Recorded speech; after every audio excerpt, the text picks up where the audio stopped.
Hello, once again, dear listeners. Welcome back to another series in the sessions Michael has prepared for us on Science is the New Religion. And Michael, I see you have Revelation 17:12 here ready to go. Mm-hmm. Should I read it? Please do. And the 10 horns which thou sawest are 10 kings, which have received no kingdom as yet, but receive power as kings 1 hour with the beast. Mm-hmm. So this is the usual interpretation here that you come across when you are a Bible-reading Christian or just a historian, or if you would like to study the Old Testament.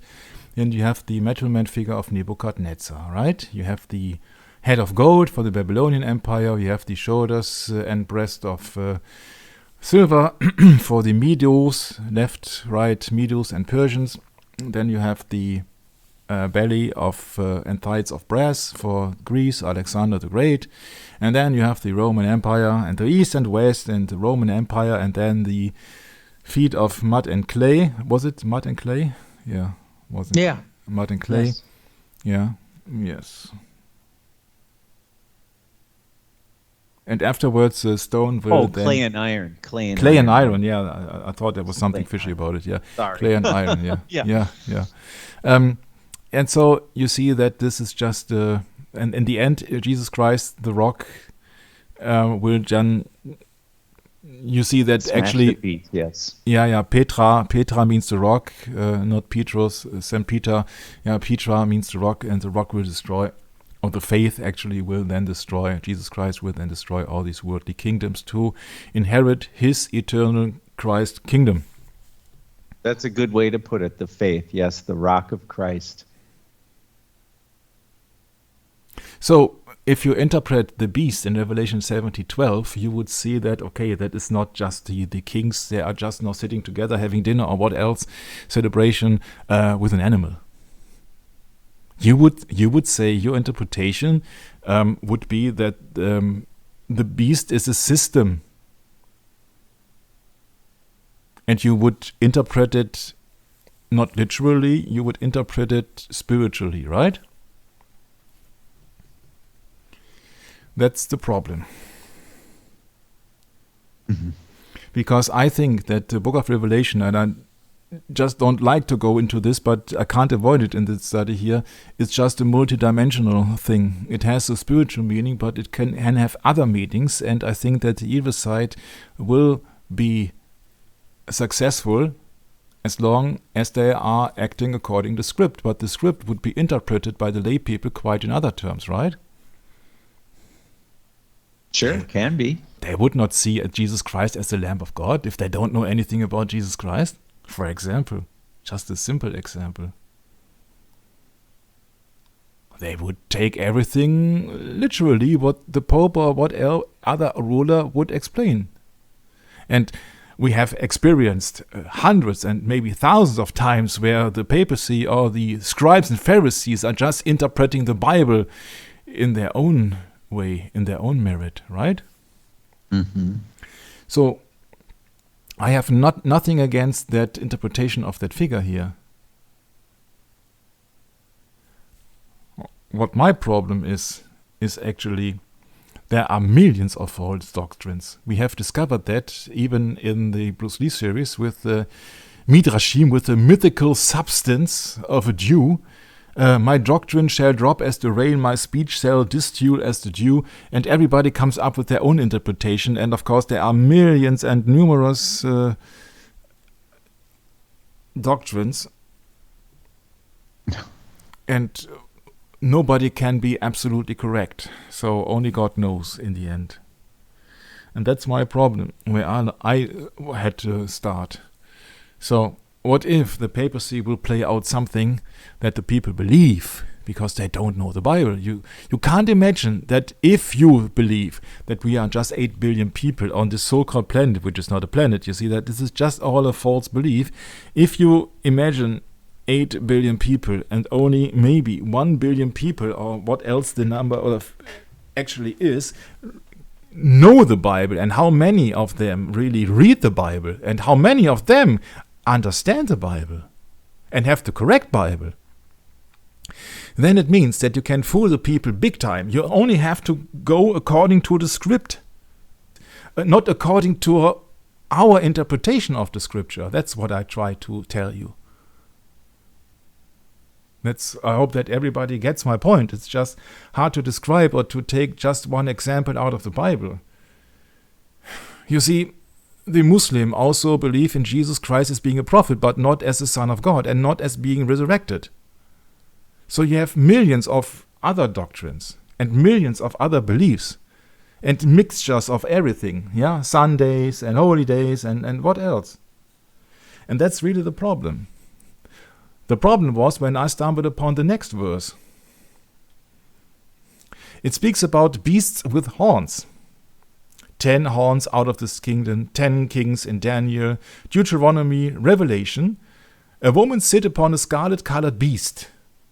And I said, oh, I know in Quito in Ecuador, a woman who is just trampling upon a beast, which is very interesting because if you take a closer look at Quito in Ecuador, you will see that that beast is enlightened in red.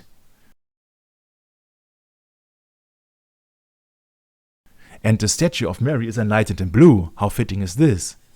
My problem began with Revelation 13:1. And I stood upon the sand of the sea, and I saw a beast rise up out of the sea, having 7 heads and 10 horns, and upon his horns 10 crowns, and upon his heads the name of blasphemy. So, in your understanding of the scripture, how would you interpret that beast? Are you asking me, Michael? Yes. Well, this is a vision of a beast rising up out of the sea.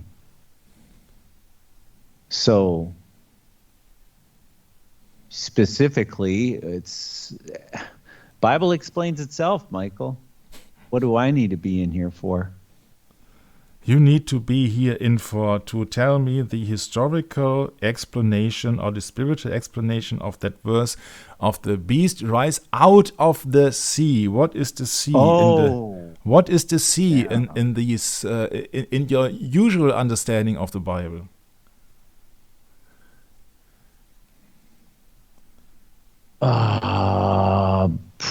Probably all of the nations. Yes, that's what I have been taught too. That's the multitude of nations arise out of the sea, so of the multitude of nations. But would this be the interpretation of 7 billion people who were reading this verse?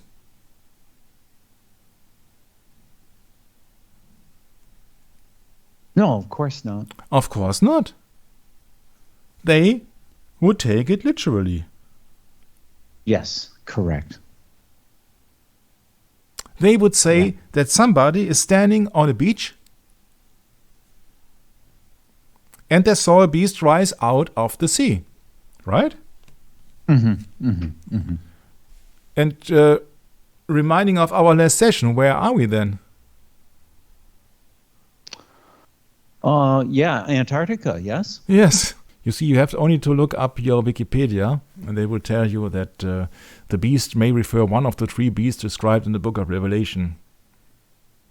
The first beast, interpreted as the Antichrist, rises out of the sea and is given authority and power by the dragon. Aha, interesting. Yeah. If the image of the beast persecutes God's people in the second part of Revelation 13 and is the name of the beast that puts on his foreheads of his followers. It describes the same animals in Daniel 7, implying that it's a successor of those animals. The second beast, later known as the false prophet, comes out of the earth, exercises all the authority of the first beast, forces everyone on earth to worship the first beast, and convinces the people through signs and wonders to make an image of the first beast. The beast that is mentioned, that is the explanation of Wikipedia, in Revelation 11 as emerging from the abyss is probably the scarlet beast of Revelation 17. Aha, so you got several beasts. The sea beast and the scarlet beast each have 7 heads and 10 horns. The dragon also have 7 heads and 10 horns, implying that these 3 creatures are of the same species, have the same origin. Since the animals in Daniel 7 have in total 7 heads and 10 horns, it is argued that these 3 beasts are related to the animals in Daniel 7. In their fight against God, the sea beast and the false prophet join forces with the dragon. They persecute the saints and those who do not worship the image of the beast of the sea, and influence the kings of the earth through 3 unclean spirits to gather for the battle of Armageddon. The 2 beasts, which is meant to be in Israel, in the nation state of Israel, actually. The 2 beasts are defeated by Christ and are thrown into a lake of fire mentioned in Revelation 19. So first it is the beast of the sea. It rises out of the sea.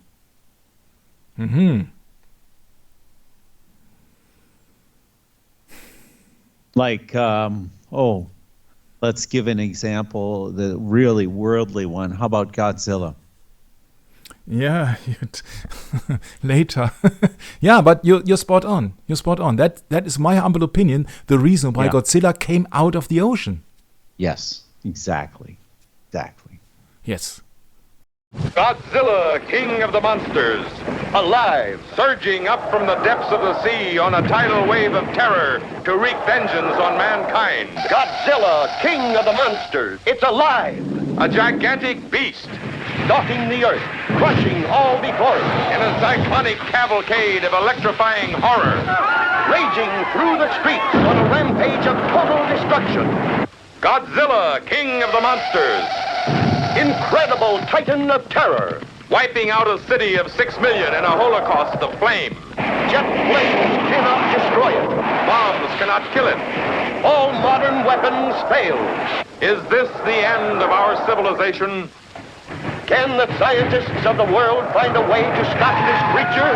For the answer, see Godzilla, king of the monsters. You may wish to deny it, but your eyes tell you it's true. A tale to stun the mind. More fantastic than any ever written by Jules Verne. More terrifying than any ever shown on the screen. Awesome. Incredible. Unbelievable. A story beyond your wildest dreams. Dynamic violence. Savage action. Spectacular thrills. Godzilla, king of the monsters. And I remember when I was a child, Michael, I used to love that Godzilla. Oh, yeah. Oh, okay, go ahead.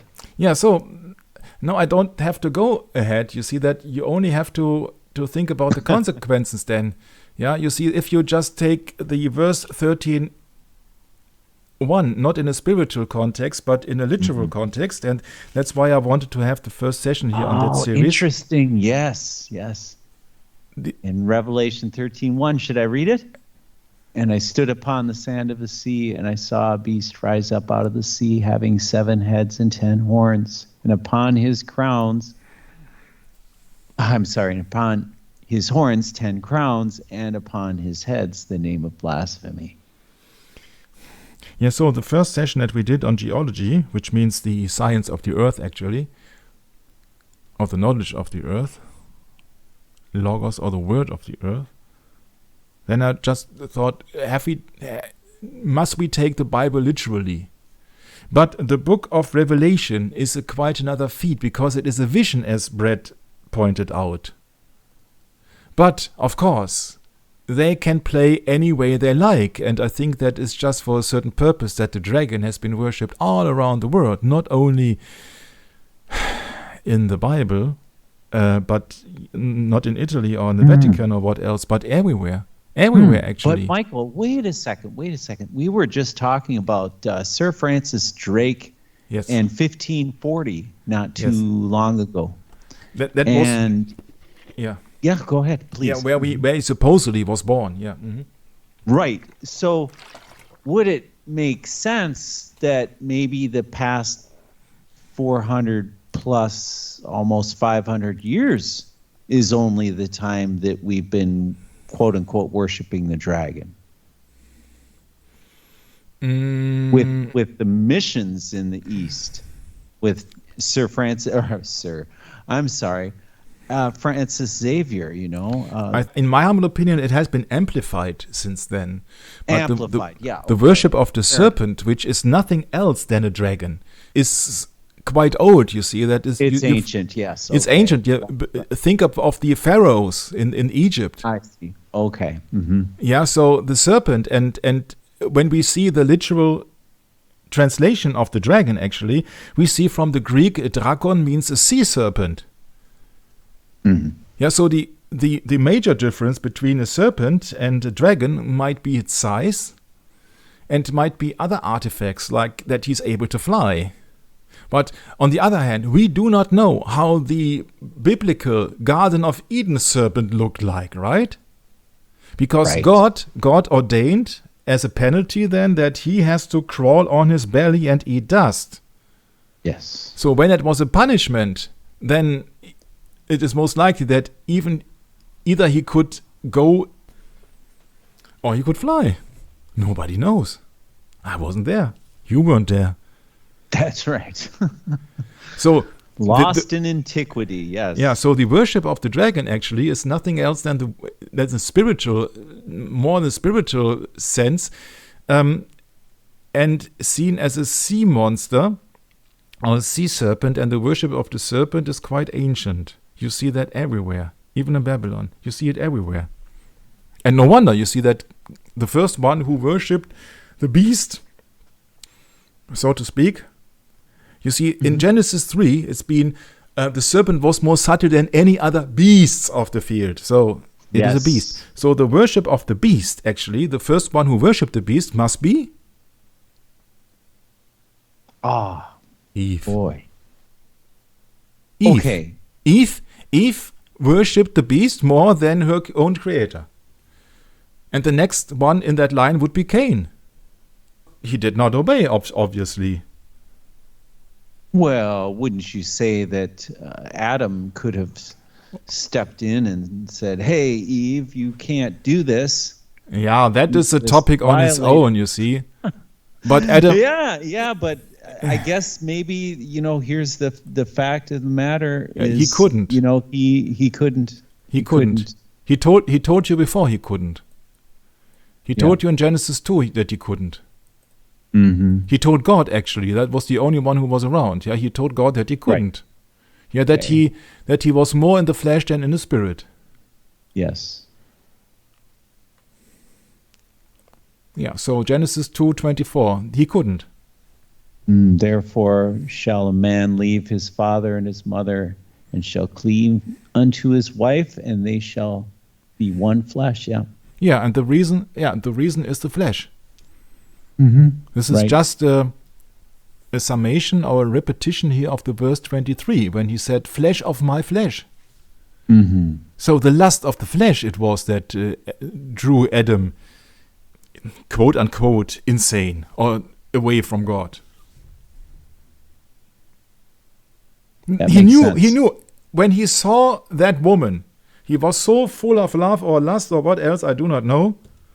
Lust is a harsh word because they did not had any offspring in the Garden of Eden, so I would rather say I can't judge it. You see that it's not up to me to judge anything. I think that God knew that, of course, beforehand what would appear if the first man he ever created in his image would not obey. Yeah, that would be totally fatal in the best sense of the word. So you can't accuse the woman, actually. Adam could have gone and said, "Okay, Eve, you did it totally wrong. You have to receive your penalty from God, and I have to complain to God." And I said, "God, I did not." He could have chosen, I think, not to eat from that fruit, but he did. That's right. He couldn't help it at that point, I guess. He couldn't help it. He could go. He should have gone to God and said, "God, I'm in a totally dilemma. I totally love my wife, but she did something terribly wrong. She did not obey your commandments, and what do I do now? So I don't want to. I don't want to follow that path." So rather, I would see it more as Adam letting his wife Eve be be beguiled by the serpent. So it's not full responsibility on Eve, it's Adam too. It's both of them. The cause, however, is the flesh. Yes, exactly. Yeah, so exactly. I don't think you can blame either of them, because it is hard. You can't judge it from the Bible. Just the I think. nature of the situation. Yeah, because the Bible speaks of that Adam was with her. Here, Adam and his wife hid themselves. No, that was quite before. Here, and gave also unto her husband with her. But Michael, I've thought of this, and I may as well just mention it live on a session if you don't mind. And I'm sure you've probably thought of it too, Michael. I'm sure every one of our listeners probably have thought of this. In Revelation, it mentions that 1/3 of the stars of heaven have fallen, and we've spoken of this numerous times. Now, wouldn't it make sense that this happened at the same time that the serpent was beguiling the woman? Yeah, I think that's not the first time we talked about it. Sure, if he can deceive 1/3 of the angels, then he must have very clever methods. Yes. At least that very would subtle methods. At least that would mean that would mean Yes. something very interesting. That would mean, in my humble opinion, that the angels had the freedom of will.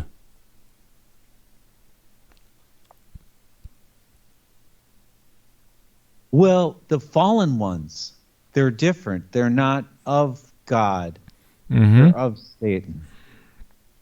So, of course, do as thou wilt shall be the whole of the law, as Aleister Crowley so poetically put it. Yeah. It's total lawlessness. The thing is that we are now talking here from a totally different perspective than 99 point something of the Earth population. They don't care and they don't believe in it. If you believe in it, then you got a solid foundation of what to believe in this word and what not.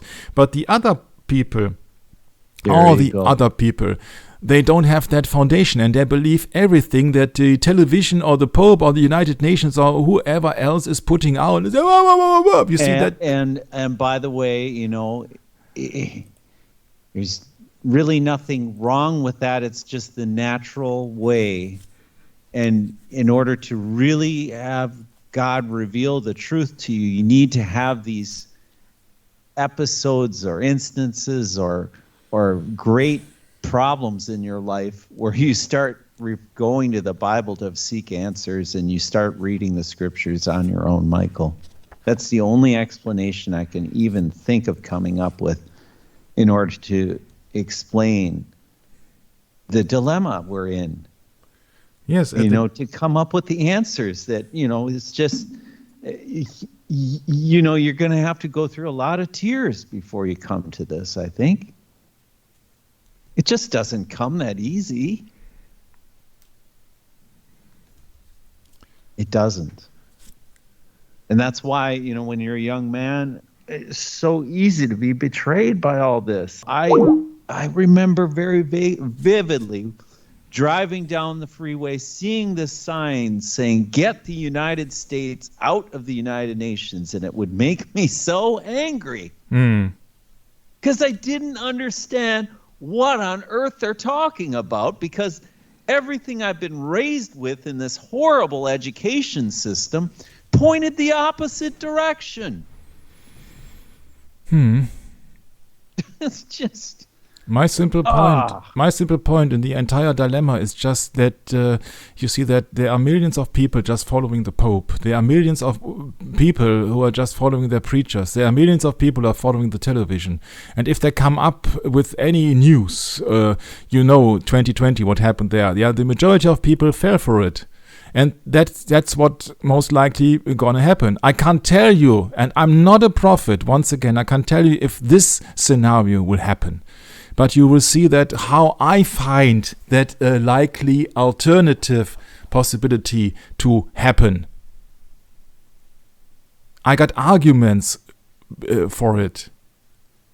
Yeah, the Virgin of Quito in Ecuador, for example, or the worship of the dragon worldwide for centuries at least.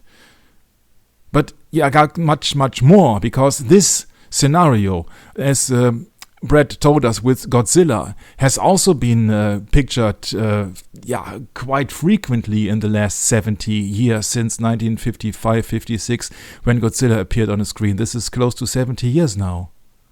Oh, yeah, that's right. They only have to take the Bible as their script for a movie, and they come up with any hilarious story, and the majority of people will fall for it because they are worshipping the dragon. And that not only applies to movies, but also to musicians, as we have discovered. And therefore, very true. You Very can't true. prophesize, Brett, what they are going to do, because you see they are just having numerous possibilities what to play out. Excuse me, I'm sorry. Yeah, so they have a multitude of possibilities what to play. You see that I don't think that they have erected then the woman of the revelation in Ecuador, where the sun is shining, by accident. I think this all plays out to one possible scenario in the future. And one possible scenario I could imagine is, like Brett said, that there will some kind of awakening of the dragon, or awakening of alien animals, or what else. Yeah, you see that a frozen dinosaur. You can name anything, and people will believe it. Yeah. People will believe it because they don't know the book of Revelation and the Bible that specific. Oh, that reminds me of that passage in Revelation, Michael, where it speaks of the people that are not in the spirit of Christ and in the spirit of prophecy and doing their reading in the Bible and understanding the scriptures. If you're not there, it says in Revelation that those who behold the beast that was and is not and yet is. Mm-hmm. Yeah. How about that beast? Yeah, great. That's what I meant. You see, there are so numerous possibilities that can play out, and it would make sense for the majority of people, and you don't stand any chance to argue with them, because they have been trained for thousands of years that there is a dragon, the precious dragon, holding the pearl, who is the creator of the universe. You see that more than 1 billion Chinese are there who most likely believe anything like it. Even only the Chinese from China, the China people, there are at least the same figure of people, the same amount of people who claim to be Roman Christian on the entire earth. So the people who are just worshipping the dragon or the serpent or themselves, they will always be in the multitude. So you can come up with every concept. You can come up with the spiritual concept of the dragon. You can come up with any news breaking that Godzilla finally appeared because of an atomic blast. You can really come up with it. And this I found so interesting in that study that I said, okay, this combines everything that I have done so far with the satanic media worship, satanic music worship, with science, with Bruce Lee as the little dragon, and with science sessions about the atom and Godzilla. And now you see this is the culmination of all the stuff. Out of a sudden, everything that we did in the past makes some sense. Mm-hmm. And you can argue, of course, if they will erect the third temple and if they will do this and that. Even there, they have several possibilities. But in the end, you see that it's always the same. Yeah, so that Jesus is the one and only Son of God, and he is the path to salvation. And when he gives a prophecy in the book of Matthew, I stick much more closer to the book of Matthew than any other else. But I can only tell you that I had once a neighbor who was a religious teacher in high school. This is close to 10 years ago. And I talked to him about that. What do you think about the Whore of Babylon? And he looked at me, smiled, and he just made a gesture with his right hand and said, come on, Michael. This is just a prophetical book. We do not go into this. So even if they know, the majority of people will fall for their popish explanation or science. You see that when science comes up with, we have found a 240 million years old skeleton of a dragon. When you're speaking in a religious context, Michael, of science, the science so-called, right? Yes. This science, it is. How did that quote go, Michael?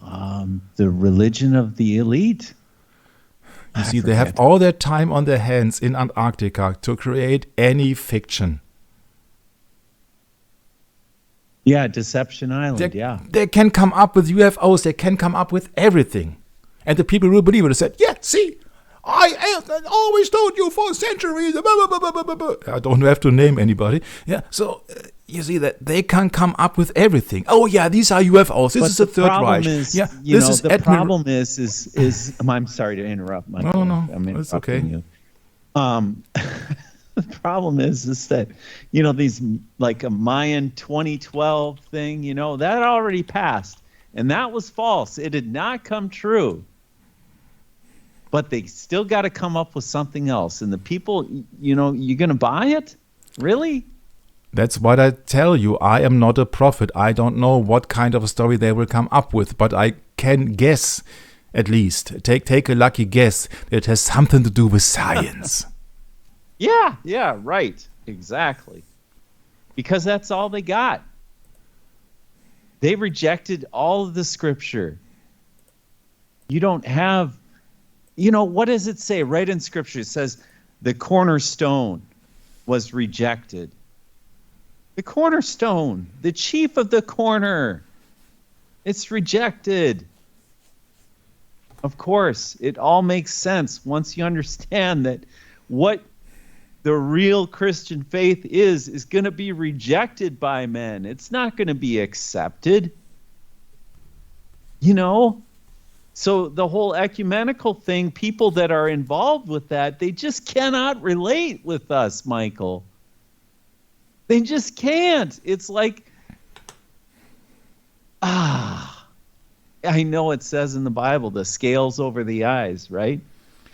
Brett, when you know that they depict the woman of the Revelation being taming the beast, that they are just not following the Bible, but they are just using their own story and just some characters out of the Bible to just simply fool the people.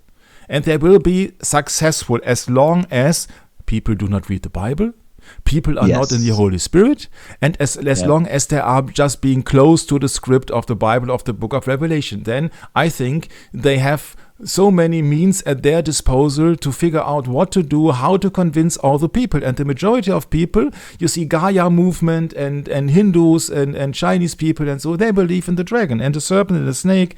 The pharaoh, you can come up with anything. The pharmakeia, you see that is depicted as a snake, a serpent, intertwined. Come on, so it is not hard to come up with it, okay? That could be one of their possibilities, to just tell the people, not actually do it, but tell the people that the beast have risen out of the sea in Antarctica at the Drake Street. It's just one of numerous possibilities. But this is the thing that people do not see. You see that I have not saw so many documentaries about this artifact. I have not seen documentaries about the origin of the Drake Passage of Fuego, Terra de Fuego, Fire Island, Deception Island. You see, usually, where do you find any information about it? Nobody talks about it. I'm only interested in the things that I don't tell you. And so therefore I came up with another guy, and I thought, okay, maybe I should go somewhere else to start research. And I thought, okay, it would be a great idea to go to a Frenchman called Jules Verne. Jules Verne. Jules comes from Julia, or Julian, from the Roman calendar, actually from Julius Caesar, who was born this month. He was a descendant of a Scotsman and came to France. And Jules Verne was a very interesting and very, very famous French novelist, poet, and playwright. His collaboration with a certain publisher called Père Jules Hetzel, who has, of course, a cold right hand. So there you know that it has something to do with these Freemasons. And he has a very interesting point for this session. He went to a Catholic school, but he was more of a deist later on, though raised as Roman Catholic, but he rarely mentioned the concept of Christ. Yeah, I can imagine. Because he lived in the 19th century, he entered politics, and he was made a Knight of the France Legion of Honor in 1817, and the rank of officer later on. He has made some interesting novels, like From the Earth to the Moon, which is the blueprint of the moon landing, so-called. Happened in the month of July. Remember? Jules Verne. July. Julius Caesar. This is the moon landing. Or this is actually the play of the moon landing. And this is my comment below. I don't have any thrust in this. With an H. Yeah.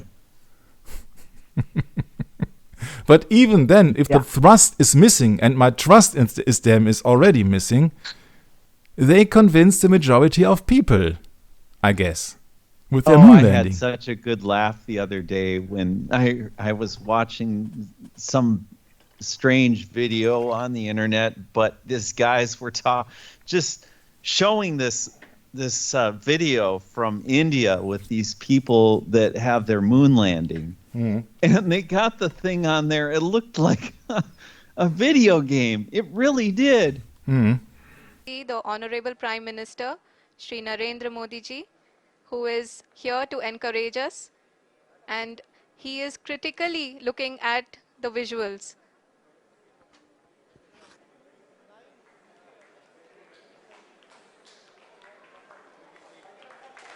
जी हाँ, आप अपनी screen पे देख सकते हैं कि हम lander module People are applauding. Let us all wait to hear from the Secretary Department of Space and Chairman ISRO, Shri S. Somnath. And they were talking about that, and I couldn't help but laugh. I mean, are people really going to fall for this? Yeah, they don't care about the truth. You see that they just want to have their life full of joy. Because maybe they know they have only got this life. I don't know what it is, what drives them. Yeah, but I don't have any trust in their science. You see, they come up with any stuff, but they come up with the quote of July the 20th. We know why they chose that day and why they have chose that day for the official death of Bruce Lee, the little dragon. Yeah. The Eagle has landed, 4:17 p.m. Eastern Standard Time. Right? What? The Eagle has landed. No, you said Bruce Lee died? Yeah, on the same day as the moon landing. The official, yeah. Yeah, the official. Yeah. That's right.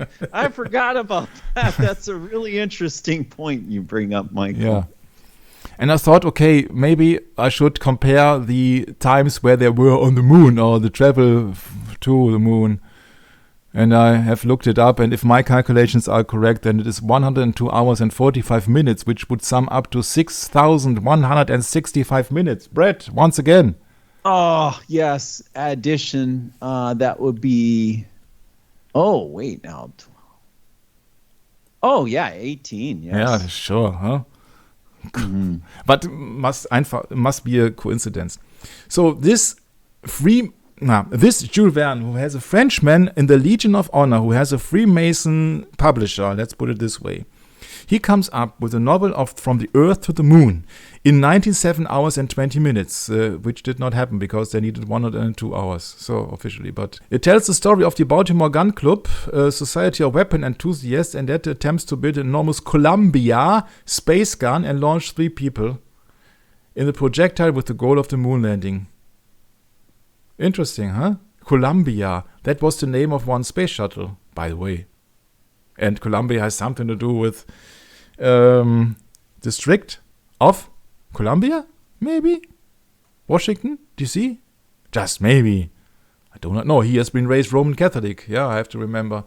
Some of his figures he did in that novel were remarkably accurate. Yeah. However, this version of a space gun for non-rocket space launch turned out to be impractical for safe human space travel, since a much longer barrel would have been required to reach escape velocity. So, to escape the Earth's gravity, you see, that is just... where to start? With limited acceleration to survivable limits for the passengers. The escape velocity, they tell you, is about 11.186 kilometers per hour, and this is approximately 33 times at the speed of sound. Sure. Oh, yeah. Yeah, 33, huh? Mm-hmm.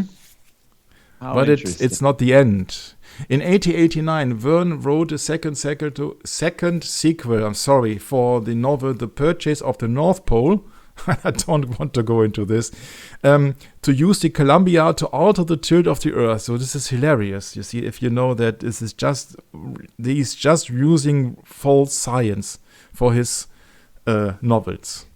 And of course, he will be world famous for this. Nobody wants to hear the truth. They want to have their illusions. Wow, what a firing of the Columbiad. All the people would be dead in the first few seconds. But what do I know? What do I know? Really? It is interesting. Yeah, but this acceleration that I would need with a rocket, come on, with his propelled acceleration that nobody would survive. But now it gets really interesting. Florida is chosen as the site for the cannon construction. Huh? Interesting, huh? Florida. Oh, isn't that where The cannon's construction? What? They use a cannon? They use a cannon, yeah. Yeah, they use a cannon.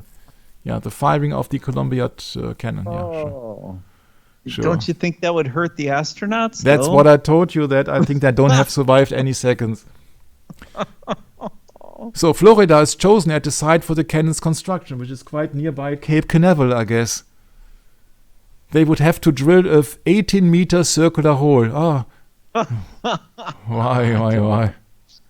18, yes. Yeah, they plan to alter the tilt of the Earth. My. You see that, where to start with all the BS.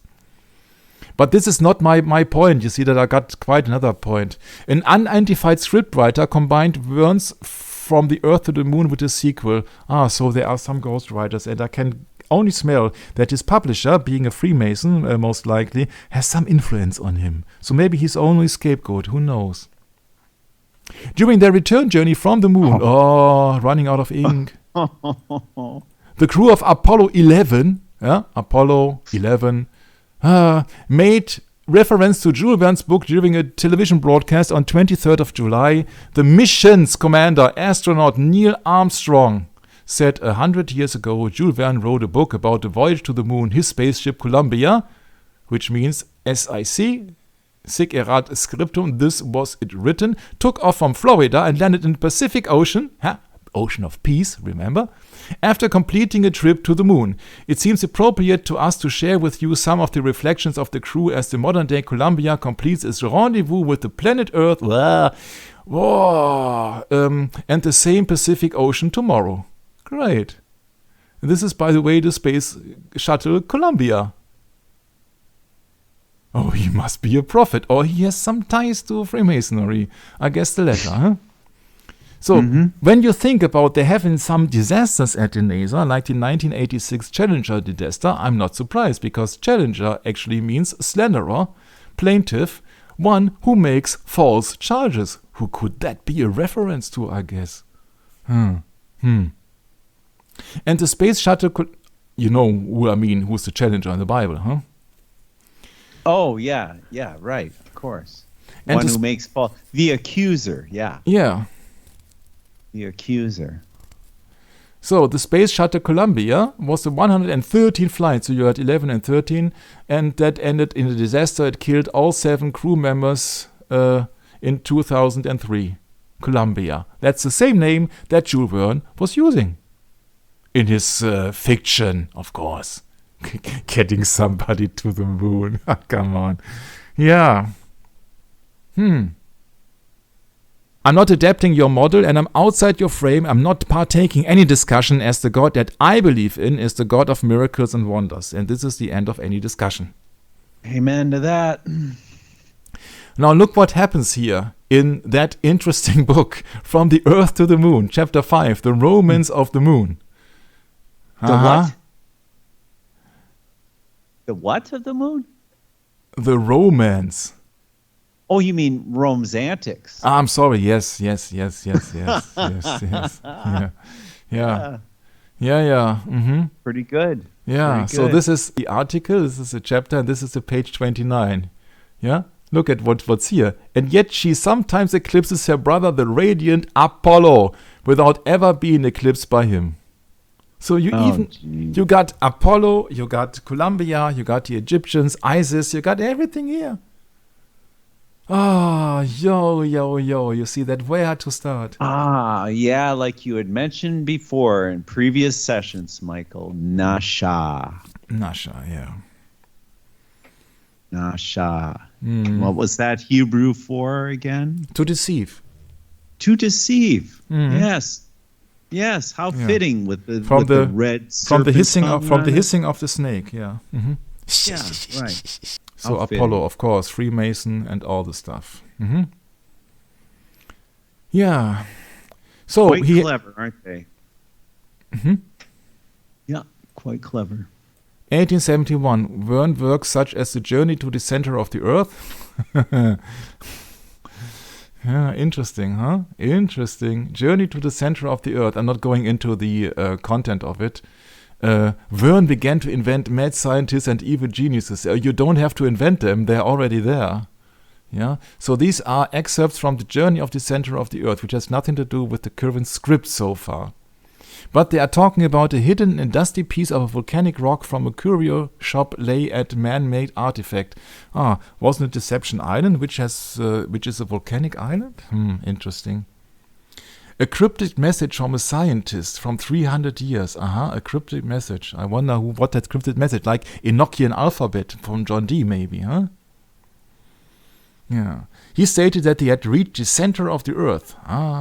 Interesting. With all these mushrooms that... what wonders and terrors will they find along the way? The big mushroom forests, yes. And dinosaurs. Interesting. Or maybe there are some dinosaurs in the earth. Who knows? Maybe quite nearby Antarctica. Huh? And there's also temples, most likely, as you can see there, with this Roman or what else columns here. But they had radically changed the story, so I have not looked upon the real story of the journey to the center of the moon, because I was interested in another story of Mr. Jules Verne, but just for the heck of it. Of course, it has to take place in Scotland here. It has nothing to do with Scottish Rite, of course. The voyage to the bottom of the sea. Yes. So it has at least the sea in it, okay? So there is another, sorry, I just mixed it up. There is not only the voyage to the center of the earth, but also a picture or a movie here, 1959, A Journey to the Center of the Earth. Yeah? And a voyage to the bottom of the sea. There is another interesting movie. Okay. But I have used his quote already here, that he said that we cannot prove anything, and in science only things are really taken for granted, which you can then also not only believe, but to prove. The science doesn't exist without evidence, yeah, and people would not agree. A scientist, he says, claimed in that movie, who cannot prove what he has accomplished nothing. I have no records. I will never embarrass this distinguished university by asking that it take my word. Here, The Journey to the Center of the Earth. With the lightning who splits the earth. Yeah. Wonder what they come up with. Except the mammoth mushroom forest. And maybe they will scare you with fearful underground earthquakes. There is also the possibility of devastating eruption of a live volcano. And, of course, they have to come up with the lost city of Atlantis. Once again. Sure. Yep, mysticism. Yeah, the attack of the monstrous flesh-eating Dimetrodons. Yeah, this is just a movie, of course. A 20-foot tongue. Big appetite, I guess. But this is also very close to the timeline of Godzilla. This is just 4 years later, and that novel, The Center to the Earth, at least the original, has been pinned down 70 years before. 1001 Wonders, Journey to the Center of the Earth. Yes, with a sun under the Earth. Oh yeah, oh hollow Earth and all the other mystical concepts. Yes. Yeah, they are spewed back to the surface by an active volcano in Italy. Oh, I thought, okay, that's quite fitting, Italy. But it will get worse, because now we're talking about the interesting things about our next session, or our session here. This is 20,000 leagues under the sea. And he has made other contributions like Around the World in 80 Days, but you see, that would be a circumnavigation, I guess. Huh? So 20,000 leagues under the sea is, of course, under the sea. And I had a big problem. I said, what are leagues? Because I know there is a League of Nations, but that is the forerunner of the United Nations. But what the PPPP is leagues under the sea. And I came across the fact, oh yeah, this is a strange French unit of measurement after the French Revolution.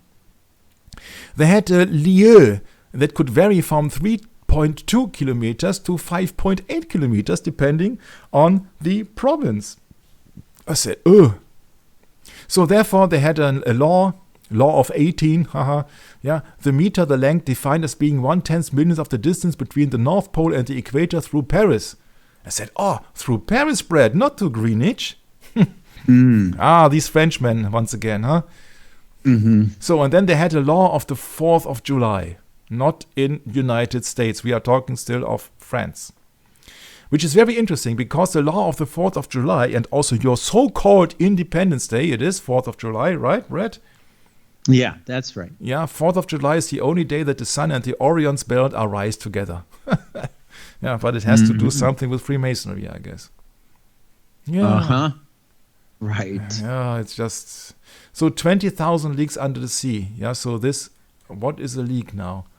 I'm so tired. Well, as long as you're mentioning the 4th of July, Michael, 1776 was the beginning of the Bavarian Illuminati as well, before the Declaration of Independence. At sea, a league is 3 nautical miles, so 3.5 miles, okay? That's quite long. Just for... So 20,000 leagues under the sea would be the equivalent of 70,000 miles. Okay? So this is more than the circumnavigation of the Earth, which is officially 40,000 something kilometers, which would be the equivalent of 25,000 miles or what else. I do not know what they come up with is. But okay. So he's featuring here a submarine. It accurately describes many features of today's submarines, which in the 1860s were comparative primitive vessels. And I came up with the idea, oh, it's interesting. You will see why. I don't have to tell it now. Submarine means it's living under the sea, yeah, situated, acting or living under the sea.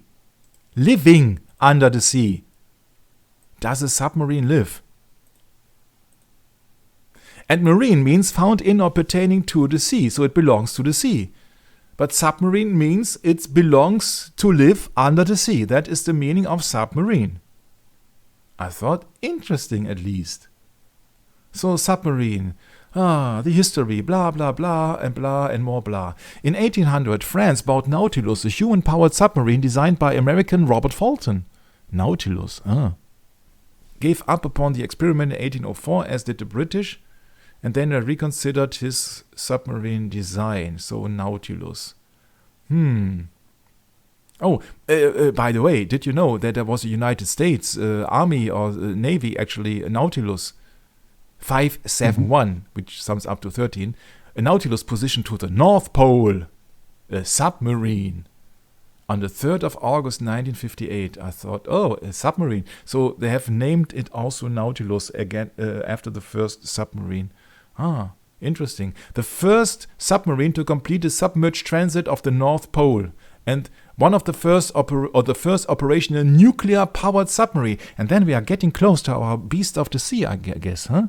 So a Beast of the Sea powered with a nuclear power plant. 20,000 leagues under the sea. Interesting.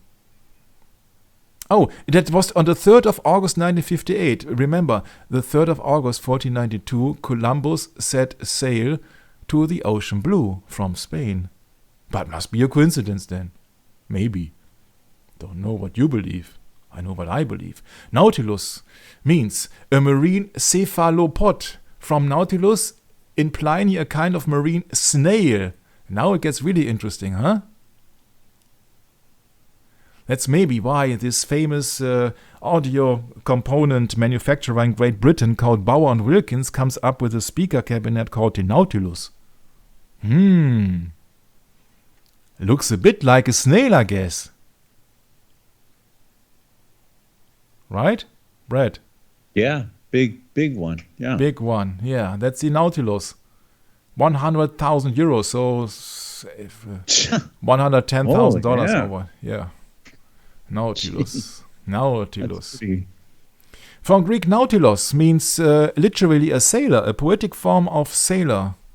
From Aristotle into the 19th century, Nautilus was believed to use his webbed arms to sail along the surface of the sea, hence the name. Yeah.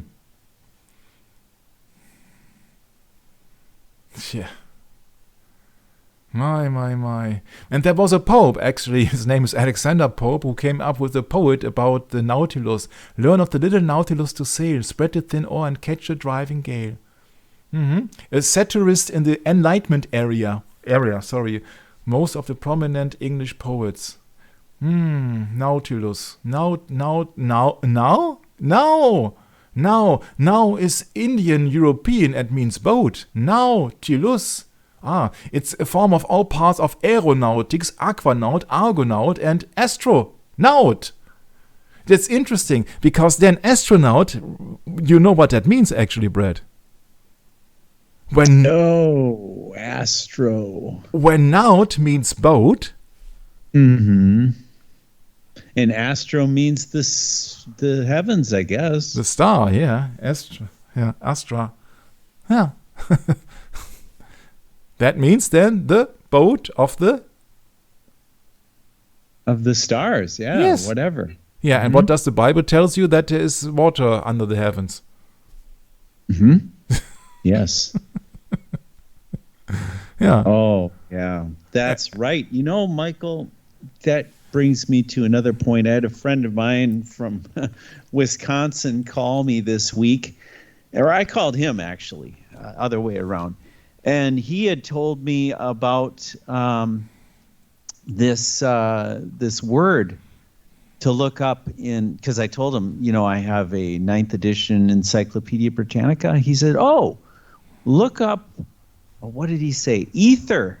And I looked it up, and he says, this is free energy. They got rid of this in the, after the 9th edition, it's not there. And well, that's what he told me. I haven't actually studied anything about this, but he's really into this subject. And he was telling me that the ether, it's everywhere. It's I really don't know much about it, but it's a big article. There is an interesting video of Spacebusters, I guess, on that. That's the grid of Great Britain, and they say that they have all these wires spread around the country, and they go from one point circular or in what else direction back to the power station actually. So where are they generating all the electricity? And it's interesting stuff. I did not go into this, but yes, that would back up the claims of your friend, of course. Sure, go ahead. Yeah. So you can create energy for free and then sell it at high cost, and so you can always have something that the general audience does not know, and they stay poor. Because they actually don't have that knowledge. They don't have the science. Oh, yeah. We've been enslaved by this dead enslaved monster. Everywhere, yeah. Yes, but it's interesting. You see that if you would apply this now this Nautilus. That's and another all. way of looking at the beast, Michael, an economical beast. It's eating up all the resources. It's taking all of our true wealth and converting it into debt. Yes, my point is actually cosmonaut, astronaut. You see, aeronautics. Yes. It's always naut in it. That means that could mean boat. Astronaut, cosmonaut, Yes, main part of a church also is interesting. Main part of a church. Navigate, Navi, Nautilus, Nausea, nautical. Yeah. In a hypothetical source of evidence for existence provided by Sanskrit now, ship, boat. Armenian, ship. Greek, naus, ship. Nautis, sailor. Latin, navis, ship. Old Irish, now, ship. Welsh, no, flat vessel. Also Nordic, nor, ship. Space, ship. Yeah, it's been called a space ship or a space shuttle. Yeah, but maybe they come across with shuttle because ship would be too obvious. I do not know. You see, astronaut has nautics in it, so it has to do with water. You see, a boat does not sail across the air. Usually, yeah, okay. There was once a German Zeppelin or just a balloon. Yeah, okay, but it's not a. You see, ship naut comes from water actually. It's the main part of a boat. So, the first submarine not relying on human power for propulsion was the French Plongeur, launched in 1863, so close to the novel of Jules Verne. And that could also be the reason why some astronauts claim, oh, they have water in their helmet. Yeah, because they are just training underwater, most likely. Come on. Next on Jonathan Bird's Blue World, Jonathan goes to inner space at NASA's Neutral Buoyancy Lab where astronauts are trained. So, back to 20 Leagues Under the Sea. The title refers to the distance, not depth, traveled under various seas, 20,000 metric leagues, or 40,000 nautic miles, nearly twice the circumference of the Earth. You see, they want to get away with everything, huh? They tell you that 20,000 leagues under the sea does not mean the depth, that you go 20,000 leagues deep, but 20,000 leagues long under the sea. Distance, you see? Aha, yes. That's Got what it. they claim. I do not know where the claim is from. Is it from the book, from the novel, from the author, or what else? And I don't care at this moment. But I can only tell you that I don't believe anything. I have to look it up to really see what is behind. The principal characters in that story is a professor, so a scientist, the narrator of the story, a French natural scientist called Pierre, which means Peter Aronnax. You can look it up what that would mean. Conseil, a Flemish servant. Ned Land, which is a Canadian harpooner, which has been played by Kirk Douglas, by the way, and Captain Nemo, the designer and captain of the Nautilus. I said, oh, come on, don't fool me, huh? Nemo, Latin, literally means nobody. And that's the reason why on this false grave, on the Sherlock Holmes episode, Series 4, Episode 3, there is a false gravestone with Nemo Holmes, because Nemo Holmes is not the brother of Sherlock Holmes, but means no one. So that means that the captain... No one Holmes. yeah. That means that the captain actually means he is nobody. That could also be a reference to maybe an automatic piloted ship, because you see that many people are maybe just hypothetical, considering the possibility that there are just hypothetical being unmanned planes somewhere, United States. Could have happened, huh? Could have happened. So maybe there are also unnamed spacecrafts, unnamed submarines. Because Captain Nemo means no one, nobody. Interesting. To say the least. Nautilus means a kind of marine snail.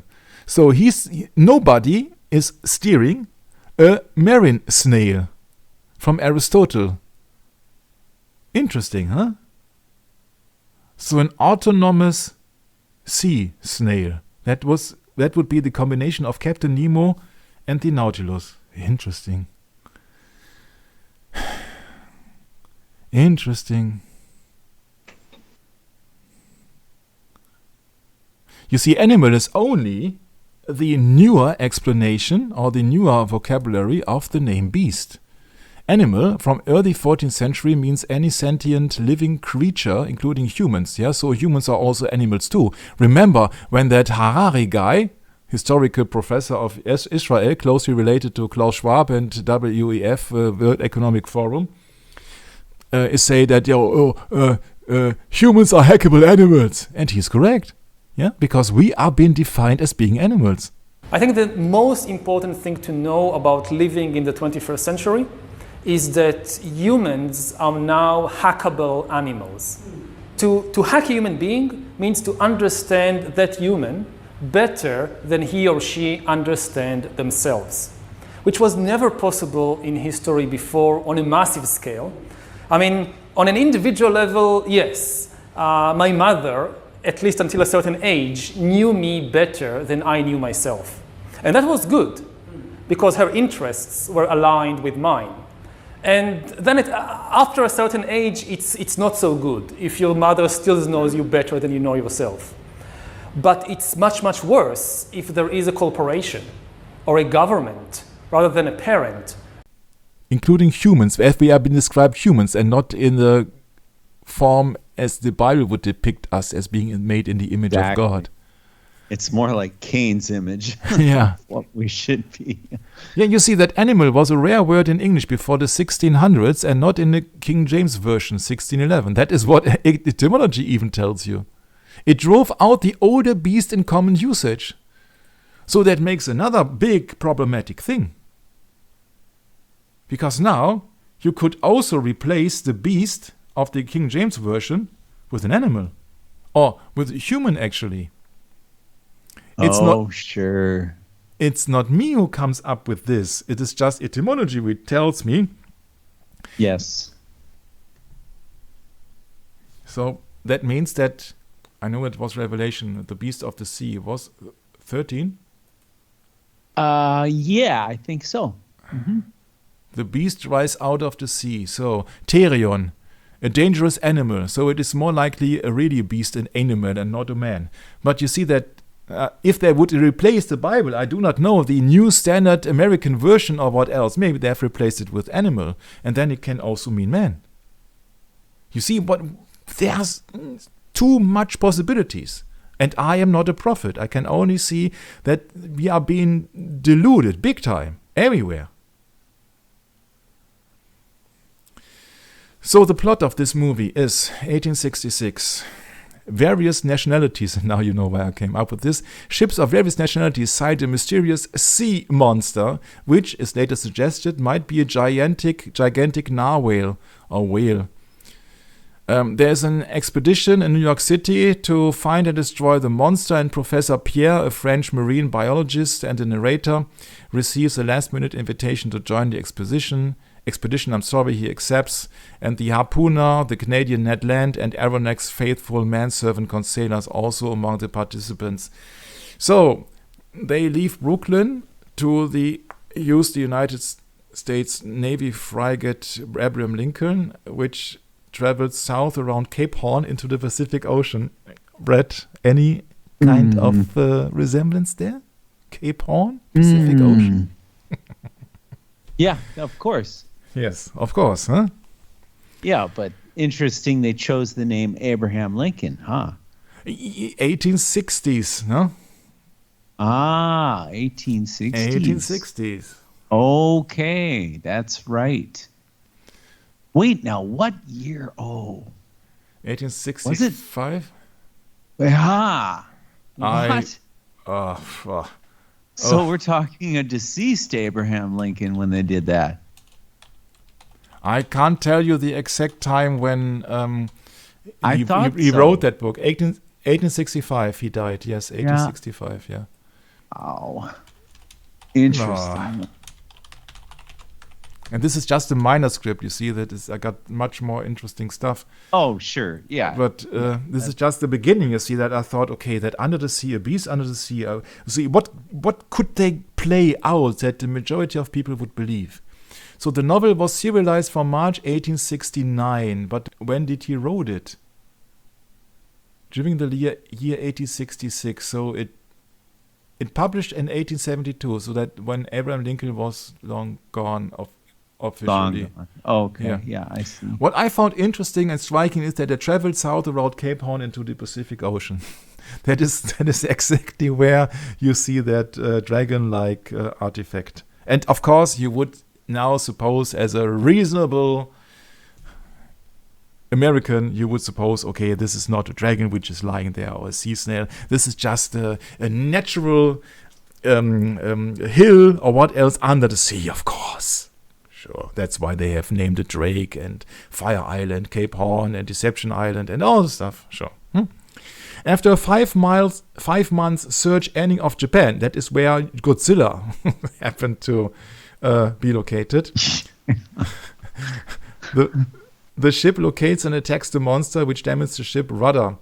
Aeronauts and land are hurled into the sea, and then I can tell you the rest of the novel describes the protagonist's adventures aboard the Nautilus, which was built in secrecy. Secrecy, where, which secret society? And now roams the seas beyond the reach of land-based governance. Land-based governments. In self-imposed exile, Captain Nemo, so nobody, seems to have a dual motivation, a quest for scientific knowledge and a desire to escape terrestrial civilization. Nemo explains that his submarine is electrically powered and can conduct advanced marine research. He also tells his new passenger that his secret existence means he cannot let them leave. They must remain on board permanently. They visit many oceanic regions, some factual, other fictitious. The travelers view coral formations, sunken vessels from the Battle of Vigo Bay, the Antarctic ice barrier, the transatlantic telegraph cable, and the legendary underwater realm of Atlantis. Oh, you can't have any fiction thing about except Atlantis. They even travel to the South Pole, where officially it was not discovered, hence 1860. And are trapped in an iceberg, and then they have returned to the Atlantic Ocean. A school of a giant squid, a devilfish, attacks the vessel and kills another crewman. So this is just... And in the end, they come to their island, but I don't want to spoil anything. So, Jules Verne. This is the route through the Pacific. Yeah, this is United States, Pacific. This means peace. Yeah, and this is the route through the Atlantic. They supposedly went. So this is the big monster.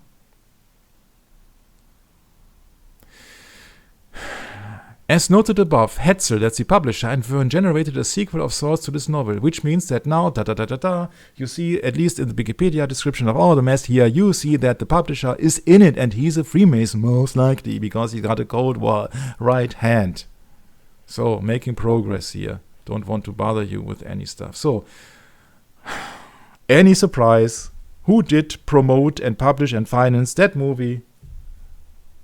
Walt Disney, Club 33, Disneyland, Freemason, of course, with Kirk Douglas. Kirk means the church. James is a Mason. How revealing. How revealing, yes. They have actually made an excellent choice of the actors, yeah. Paul and Luke are also in it. And Peter is and Peter is also in it, but Laura is then maybe, I do not know, who's missing here? John would be missing, yeah. Maybe. John and George and Ringo, too. Yeah. So 20,000 Leagues Under the Sea. Introduction. In the year 1868, the shipping world was alarmed by rumors of an avenging monster on the loose. A series of strange events befell certain vessels cruising the Great South Seas, and travel along this nightmare sea lane dwindled to a few bold ships. This is the monster. And then on that Abraham Lincoln ship, the professor and his servant has been told, we will transport you to Saigon. And I said, oh, Saigon, that's interesting. That is Vietnam. Maybe that's to the Dragon Bridge that we showed you last time. So 20,000 miles under the sea, that is the monster. And that reminds me a little bit of a monster in Scotland, Brad, with the name of Nessie. Yes. But I think that we will meet Nessie maybe later on. So this is the monster, at least that is in the Disney picture, that submarine. And of course, you see, they have shaped that submarine like a sea snail. How obvious must it be? Because Nautilus means sea snail. And what do we know from the description of the Greek word of drakon? Yeah, it's a giant sea snail. So it's very close to the description that also Aesop at the Bible in the Greek has given us. So this is inside that ship. The professor says, who created this must be a genius or the devil. Yeah, okay. A giant sea snail would be very equivalent to the devil, I guess. Huh? Sea snake, giant sea snake, dragon, serpent, devil, Satan. Very close. And maybe the devil also is a musician then, because he got a great organ under the ocean. Yeah? So I can guess there was some interesting chapter in Ezekiel, I think it was. That's right, the pipes. Yes. The pipes. Yes. So this is within the ship, and you see that outside the ship, even they kneeled before an artifact. I can't remember what it was then, but they had a kind of religious content or a ceremony here under the sea. My. Yeah, so this is on board of that Nautilus. And this is Kirk Douglas, the Canadian harpooner. Yeah. A back like a giant. Kirk Douglas means Kirk, the church. Yeah, and so this is the giant sea snake. Yeah, you see here that it's like the skin of that giant sea snake, right? And this is the supposedly clothing of the divers then, yeah, with that interesting torch on top. Yes. The captain, Nemo, nobody, says the true story of the deep begins where you have to stop, and there are wonders and secrets to be shared with you, Professor. It's interesting. There's also a computer play with Professor Aranax, but they had a problem under the sea, and they had to get to leave the treasure behind because they had to fear for their life. So his philosophical message to the Kirk Douglas, who was in for the treasure, it's about our life. You cannot eat precious stones. Yeah, that's right. That character of that harpooner, Ned Land, means Ned is an abbreviation of Edward and means an ass or a donkey. So that's interesting. It's, pipes and precious stones straight out of Ezekiel, it sounds like. Yeah, right. Yeah. Right, Thanks for stepping in, yes. Yeah, I just remembered that as you said it. I'm like, where is it? Yeah, precious stones. Yeah, that's why I highlighted it in red. Now I thought so. Yeah, right. No doubt about it. Yeah, right. So you see all the references here if you really know that Bible. Yeah. Yeah. So Ned Land means then the ass or the donkey of the land. Interesting. So they show you the source, the power station of their boat, which is quite simply the driving force of nature, they claim, the electricity, but actually what I see is just the sun. Right. Yeah, so sun worship. He said, I fled to an island called Vulcania when we built the Nautilus. And I said, oh yeah, that's quite interesting because there's a high number of volcanoes in that area, and especially also on Deception Island. So Vulcania, we built the Nautilus. I said, yeah, interesting, Vulcania. And then before he goes on to strike the next boat, he's just playing on the organ like a musician, preparing and just performing a ritual. And they too want to conspire and said, we have to find out where Vulcania is and to warn other ships that they can just save us here.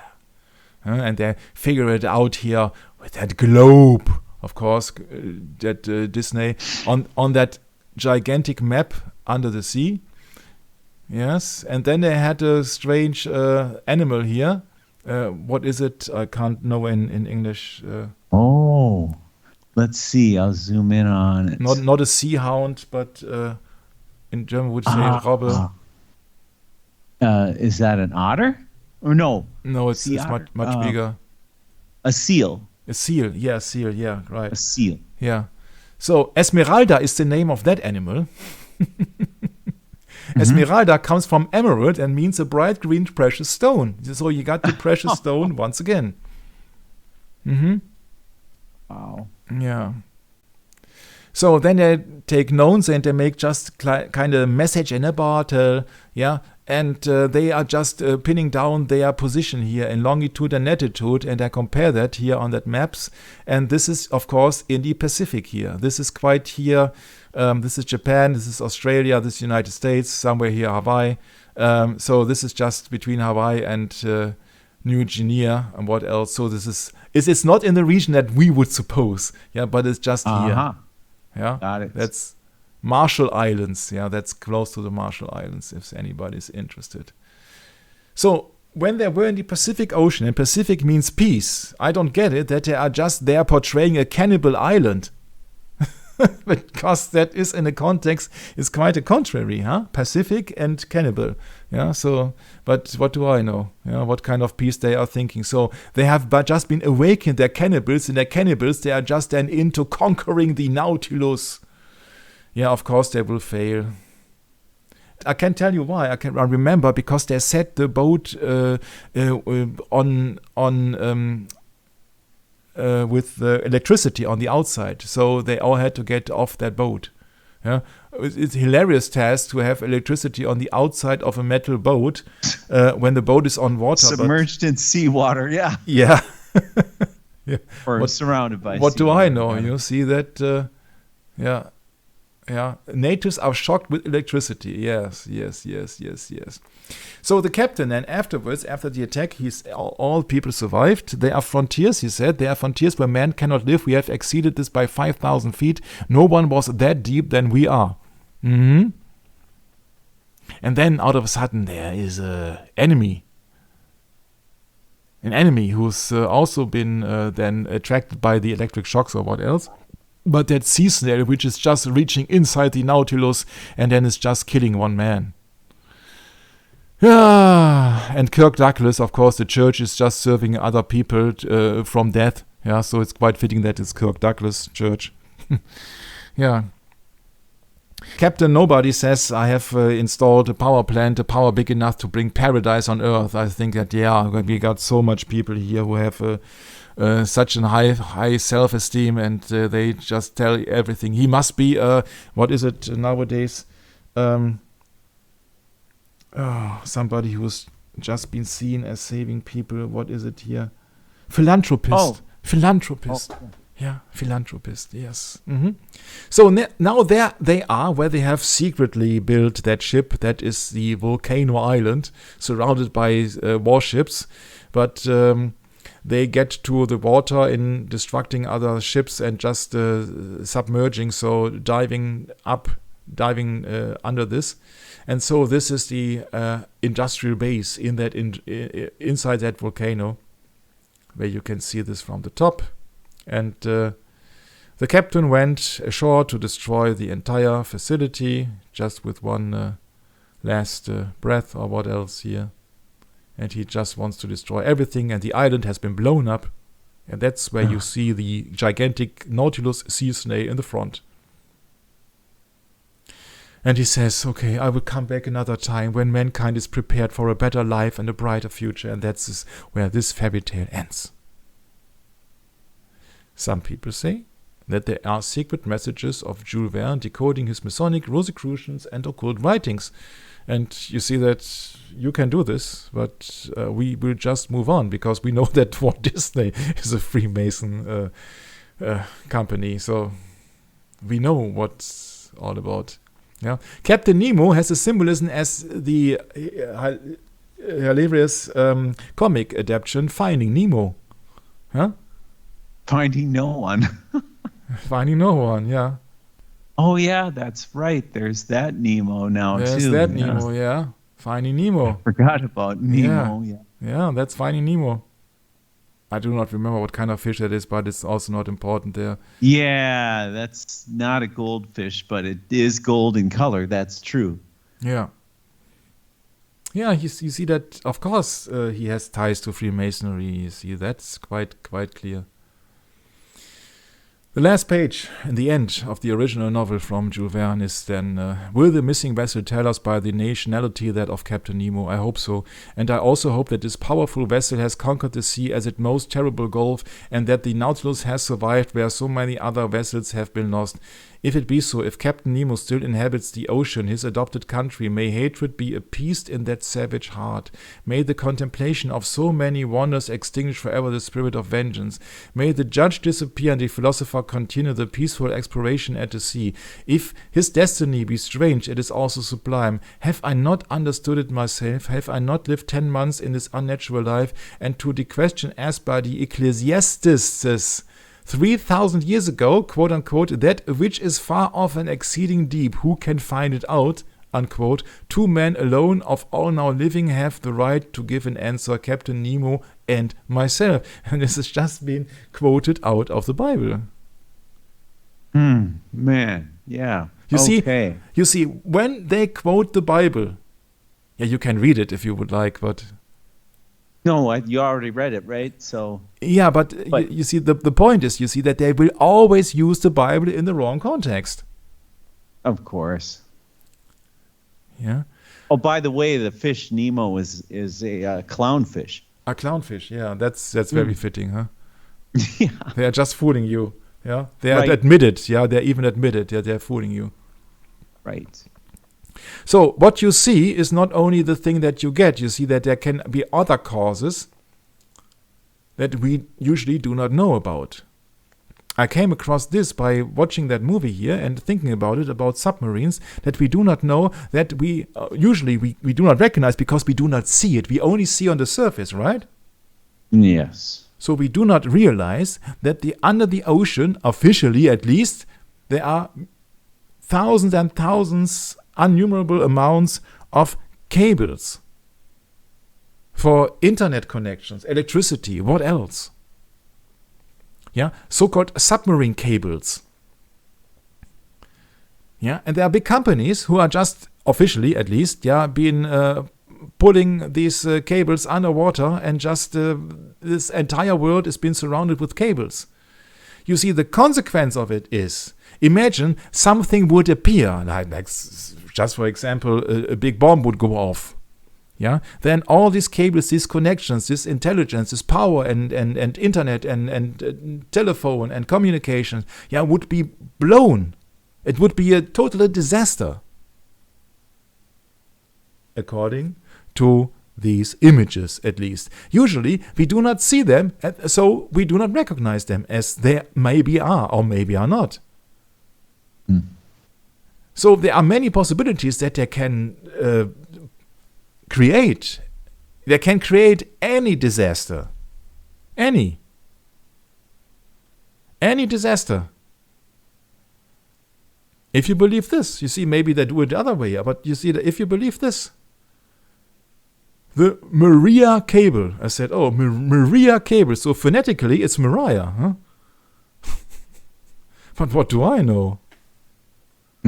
6,600 kilometers. What do I know? Maybe it's 6,660. I don't know. Cannot count it. Yeah, now they have multiplex cables and they can send much more information on. You see, I can't prove it. That's my point. I have to believe it. And I don't believe them for a bit. Yeah, you see that when somebody can create the weather or just manipulate the weather, modify the weather modification, you see that everything is possible. They can tell you anything, and the people will believe it. Like Fukushima. Earthquake. If they can create any havoc. Yeah. A likely scenario is that many countries will face a blackout simultaneously. And there's only a few amount of people who are having a laugh at it, because they know what they are doing and they know what is about to be happen. But I am not a prophet. So there are numerous possibilities happening. But I can tell you one thing that I am totally sure of, and this is the second coming of Christ. This is way more important than any other spoof that they are trying to tell you and trying to put out. So what they are doing then under the sea, I don't know. It's the same like the sea monster. in Scotland. Scotland? Scottish, right? Somebody? Nessie. Oh. Nobody has seen her in real life, but you see there are pictures circling around, and you see that we are in the... You see that you could have made photo manipulation also in the 1950s, of course. So nobody knows a thing. Maybe they have come up with a strange kind of a Nautilus. Who knows? And they are fooling people into believing that there is a Loch Ness monster. Maybe that's the cause that they want to achieve, that the people still believe in dinosaurs. I don't know. I know that many people believe in, that could be the truth, that is be in existence, although you see the term dinosaur had not been coined before the 19th century, but that's another thing. 1971, Australian's Woman's Weekly. Yeah, that's the best source they can come up with, the Australian's Woman's Weekly. Whoa, Australian means Austra, means the southern lands. Australia, the southern lands. Yeah. Oh, that's it? Come on, you don't fool me, huh? Yeah, the history of these monsters, especially of those Loch Ness in northern Scotland. Speculation. Since 1933, I said, that's quite interesting. 33, yeah, sure. A monster fish. What's interesting is that we know that Aleister Crowley was not only an occultist, but a secret agent, right? Mm-hmm. And what's more interesting is that he has built, or that he has purchased, a house called Boleskine House, where later on that Led Zeppelin guitarist Jimmy Page has bought that house, right? And that has burned and all the stuff. And that house is absolutely close to Loch Ness. I suppose that Loch Ness fiction is a kind of a spoof of the secret services. I highly doubt that it is the thing that the majority of people believe in. I think that is just a spoof. Maybe it is really an experiment on a submarine or what else they would like to come across, and people will buy it. And I think that the city, which is nearby Loch Ness, for years, and what is all called here, they are just profiting from it, from a tourist attraction, of course. Yeah. So that very well could be. Yeah. My lucky guess is that something has to do with that area there, and Loch Ness. Yeah. That's you see, that is just a humorous task, but I would not go this route. They are just feeding that mythical belief, even in children animation, like here in this German Robbie Tobby and das Flievertüt. Yeah, they are just here landing on the surface of Loch Ness and talking with the monster. Yeah, you see that even the children are being indoctrinated with all the stuff. Yeah, and the monster of the Loch Ness. Yeah, so it's all just something to do with the evolution of cinema dinosaurs. Ness means a point of land running into the sea. So that means that there's a connection to the sea. That if you go to the theory that there are still some so-called dinosaurs or what else, giant amphibious creatures who have survived the big flood or what else you would like to come up with, then you see that a loch would not be totally out of question because it has a connection to the sea. Yeah, so the name Loch Ness Monster comes from 1933. The river name is probably, Inverseness, that's the river. The river name is probably from an old Celtic word meaning roaring one. And then it makes even much more sense that they're just feeding that myth. Roaring one. And you see, this is a Loch Ness here. Yeah, Loch Ness titled. And this is Boleskine House from Aleister Crowley. And I imagine that Crowley was not into biology that much. I think that serves other purposes. So in any way, I don't dare to interpret the book of Revelation. I know that many have failed, and I know that many are quite busy to interpret. I would like to stick to quite another path, and that's the subject for the upcoming session. But I thought it would be quite a relaxing session this time, so that we can come up with the more basic stuff in the next time, when you might find the time to join us again when it says science is the new and the old religion. Signing off and handing it over to my beloved brother in Christ, Brett. Yeah, thank you, Michael, so much for putting these sessions together. It was really a pleasure to do this one today. I really like this one. A lot of very important little topics that we are going into here in terms of, demystifying all of the indoctrination that the world has put on our, what can we say, on the forefront, wants us to pay attention to. But once you get past all of this nonsense, you can kind of, discount it because it's mostly a lie. And we know that,